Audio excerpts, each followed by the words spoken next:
Good morning, I'm Paul. I will be your examiner today. What is your full name? What would you like to be called? May I see your identification? That's fine, thank you. In the first part, I would like to ask you some general questions about yourself. Let's talk about what you do. Do you work or are you a student? I work as an IELTS trainer, and it's been about 7 years since I started giving lessons for IELTS preparation. However, I have almost 17 years of teaching experience in total. Do you prefer to work in the morning or in the afternoon? I actually don't mind when I work as long as I'm paid enough. Though I would rather start my day early so that I can have my evening free, then I think I can have a better organized day that way. What makes you happy when you work? I always feel rewarded when my students say that their English has improved or they succeeded in achieving their target band score. They are the evidence that shows my approach is not wrong, which is very satisfying. I would like to talk to you about fishing. Is fishing popular in your country? Probably yes, as Korea is surrounded by the sea on 3 sides and it has many rivers too. So it's not difficult for people to access water and start fishing. So quite a lot of people enjoy fishing, I guess. Do you like eating fish? Of course I do. I spent some of my childhood time in a port city named Yeosu. So I have eaten so many seafood dishes and I think I am very used to eating fish. It's unfortunate that I can't eat raw fish and other fish-based dishes due to the wrong choice made by a neighboring country. Have you ever been to a place with lots of fish around you? Yes, I have been to an aquarium. There were not only fish, but I could also see other sea creatures such as turtles, sharks, and so on. It was so long ago that I can't remember how it was or how I felt, but it must have been quite interesting to see all sorts of fishes there. Have you ever seen any movies with lots of fish? Well, I think I must say no to this question. I mean, I don't usually watch movies and I haven't even seen the movie, the famous animated movie Finding Nemo.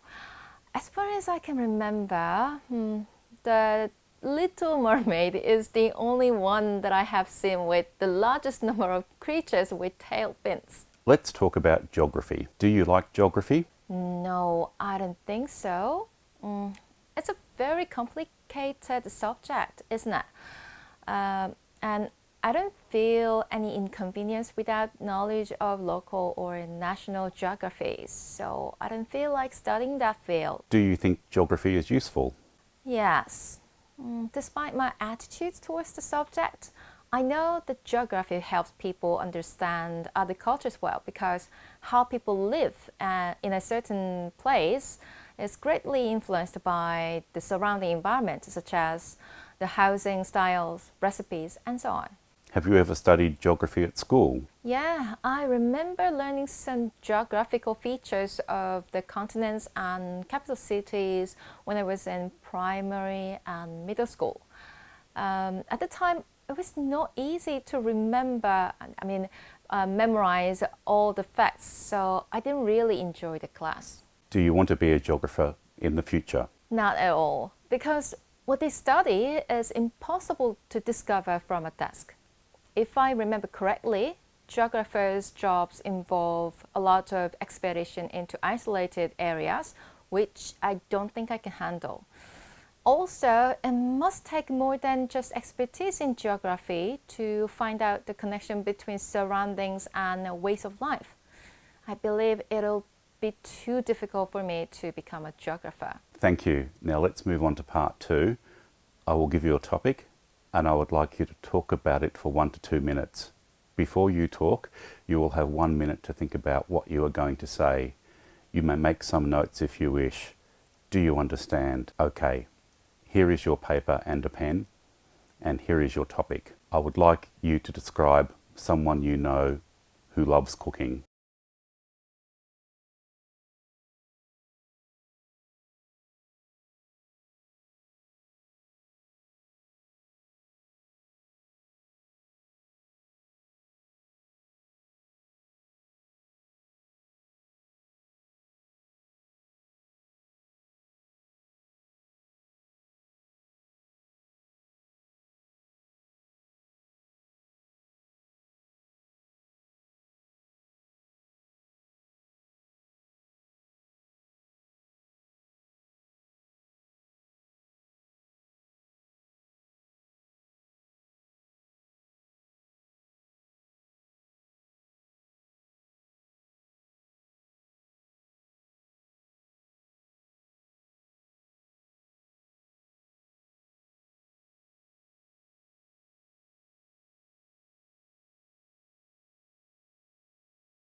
All right, please drop your pen now.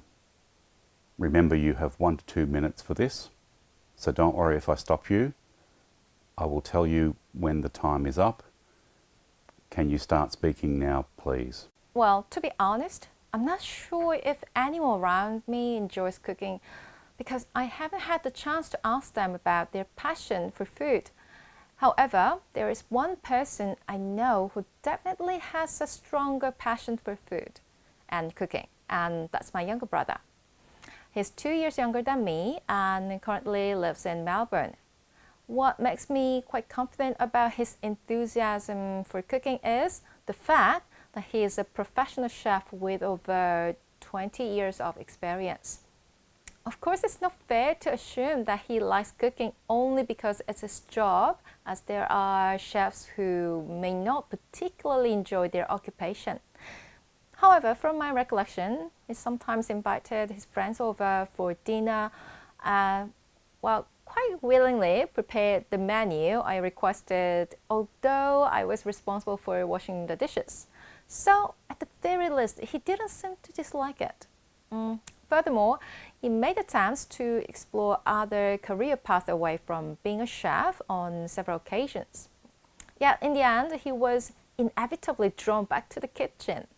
If he genuinely despised his career path, he could have pursued other ones. Interestingly, despite recently completing a myotherapy course for a potential career change, he's now about to open a restaurant in Melbourne. While I may not gauge exactly how much he loves cooking, it appears to me that his passion for cooking is undeniable. Thank you. May I take the card, paper and pen back? Thank you.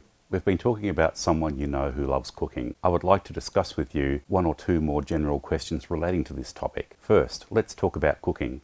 What do you need to prepare when we cook? Once the menu is decided, we must see if there are all the necessary ingredients and sauces on hand.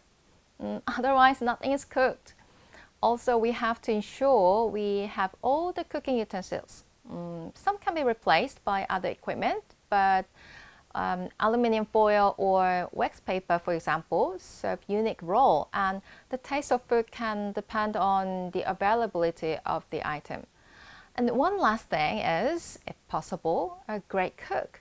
We should remember that there are some people who are not very skillful at cooking, and the taste of food they make with the very same ingredients and recipe can vary significantly. Do you think young people should learn to cook at home or at school? Yes, cooking is one of the most important life skills that young people will definitely need in the future. So they must learn how to cook simple food either at home or at school. At some point in the future, they will inevitably live on their own and have to cook something for themselves, and that's why cooking lessons are a must for them. At home, family members can teach them how to make some simple snacks that children actually enjoy eating, so they can fend for themselves when no one is at home. At school, on the other hand, young people will learn something to protect them from dangers in the kitchen, such as safety rules and procedures and so on, along with recipes. Do you agree that food is an important part of the festivals in your country? Needless to say, yes. In fact, almost all festivals in the world are celebrated by performing certain rituals, and the pattern of actions usually includes food, specially made for the day. For example, on New Year's Day in Korea, people eat a bowl of rice cake soup called tteokguk to observe the occasion. And we Koreans tend not to consider it the beginning of a new year without eating tteokguk.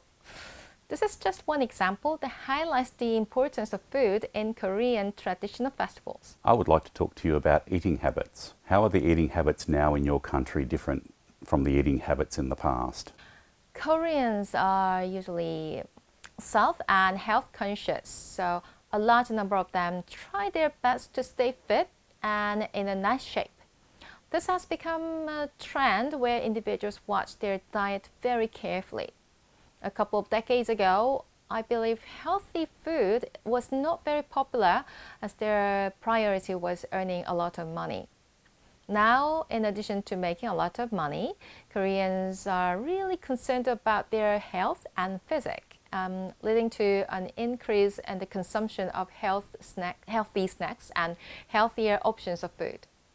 Moreover, menus have become more diverse and international as the desire for gourmet food or exotic dishes is growing. How may eating habits change in the coming years? Well, I can't predict exactly how eating habits will change, but I believe the current trend of choosing healthier food options will continue as everyone wants to lead a healthy and happy life. One aspect that I'm not really sure about whether it is a positive or negative change is that the increasing preference for gourmet food. This might not be a problem as long as people have sufficient income for indulging in luxuries, including expensive dishes. However, the reality is the opposite. Young people are spending more on dining at fine restaurants than their disposable incomes allows.